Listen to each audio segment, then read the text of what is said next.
थोड्याच वेळामध्ये शिवतीर्थावर सुरू होणार आहे। गुढीपाडवा मेळावा आणि लोकसभा निवडणुका असं समीकरण जुळून आल्यानं मनसे अध्यक्ष राज ठाकरे आज काय बोलणार, कोणती भूमिका घेणार याकडे सर्वांचं लक्ष लागलंय। राज ठाकरेंनी अलीकडेच दिल्लीमध्ये अमित शहांची भेट घेतली होती। या भेटीनंतर राज ठाकरे महायुतीत जाणार का या चर्चांना उधाण आलं होतं।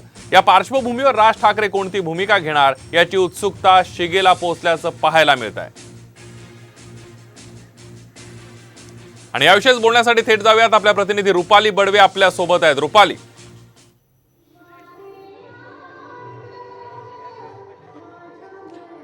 संदीप, आज मनसेच्या गुढीपाडवा मेळाव्याकडे जसं लोकांचं लक्ष लागलेलं आहे तसं सरकारमधल्या महायुतीचं सुद्धा लक्ष लागलेलं आहे। सध्या आपण दादरच्या शिवाजी पार्कवरती आहोत। या ठिकाणी मनसेचा हा जो गुढीपाडवा मेळावा आहे त्याला अवघे काही तास शिल्लक राहिलेले आहेत आणि पुढच्या काही तासामध्ये या मेळाव्याला खऱ्या अर्थाने सुरुवात होणार आहे।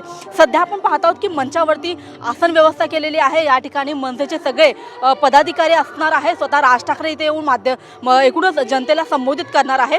खरं तर यंदाचा हा जो गुढीपाडवा मेळावा आहे तो खरं तर ऐतिहासिक ठरू शकतो, कारण की मागच्या आपण बघितलं तर मागच्या ज्या 2 लोकसभा निवडणुका झाल्या त्यावेळी मनसेने जी भूमिका घेतली होती आणि यंदा मनसेमध्ये नेमकी काय भूमिका घेतली जाणार आहे याच्याकडे खरं तर सगळ्यांचंच लक्ष लागलेलं आहे।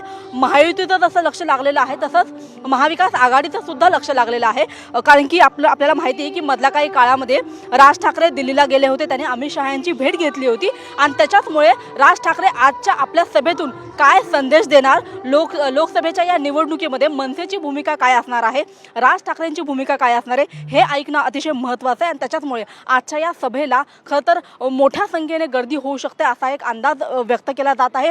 नेहमी खरं तर राज ठाकरे यांची सभा असते तेव्हा एक मोठा जनसमुदाय जो आहे तो शिवाजी पार्कवरती जमतो, मात्र यंदा लोकसभा निवडणुका आलेल्या आहेत, तोंडावरती आहेत अगदी, आणि अजूनही खरं तर महायुतीमध्ये मनसेला कोणती जागा मिळणार का की नाही मिळणार हे अजूनही स्पष्ट झालेलं नाहीये। आणि त्याच्याचमुळे मागच्या रुपाली, या सगळ्याबद्दलचे अपडेट जाणून घेत राहणार आहोत। तुर्तास धन्यवाद दिलेल्या संपूर्ण माहितीबद्दल। आपण बघतोय की राज्यभरात मनसैनिक जे आहे ते शिवतीर्थावर यायला सुरुवात झाली आहे।